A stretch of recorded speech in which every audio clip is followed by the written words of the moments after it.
ہندوستان اور آسٹریلیا کے درمیان اتوار 19 نومبر کو کھیلے جانے والے آئی سی سی کرکٹ ورلڈ کپ 2023 کے فائنل میچ میں فلسطین کا حمایتی ایک نوجوان میدان میں نکل آیا، جسے سیکیورٹی نے پکڑ کر باہر نکالا۔ احمد آباد کے نریندر مودی اسٹیڈیم میں فیلڈ میں گھسنے والے اس نوجوان کا تعلق آسٹریلیا سے ہے، جس نے ٹی شرٹ پہن رکھی تھی جس پر فلسطین کے حق میں نعرے درج تھے۔ یہ واقعہ 14ویں اوور کے دوران سامنے آیا، جب یہ نوجوان کامیابی سے حفاظتی حصار سے بچ کر میدان میں داخل ہوا۔ اس کی ٹی شرٹ پر سامنے کی طرف فلسطین پر بمباری بند کرو اور پیچھے آزاد فلسطین کا پیغام درج تھا۔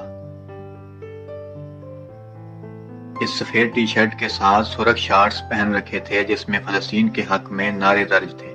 اس نوجوان نے سخت حفاظتی اقدامات کے باوجود پچ پر کامیابی سے پہنچ کر ویرات کوہلی کو گلے لگایا۔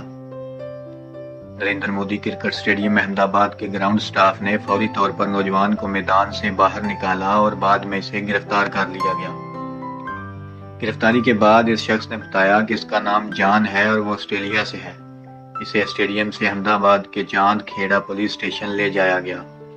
گرفتاری کے بعد وہ پیلے رنگ کی ٹی شرٹ میں نظر آیا۔ نوجوان نے کہا کہ وہ اس لیے میدان میں آیا تھا کیونکہ وہ ویرات کوہلی سے ملنا چاہتا تھا، اور ٹی شرٹ اس لیے پہنی کیونکہ وہ فلسطین کی حمایت کرتا ہے۔ کرکٹ ورلڈ کپ کا فائنل جس کو دنیا بھر میں کروڑوں لوگ دیکھ رہے تھے۔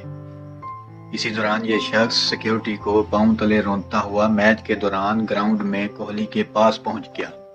سوشل میڈیا پر صارفین نے اس کے اس قدم کو بہت زیادہ سراہا ہے اور اسے بہترین احتجاج قرار دیا ہے۔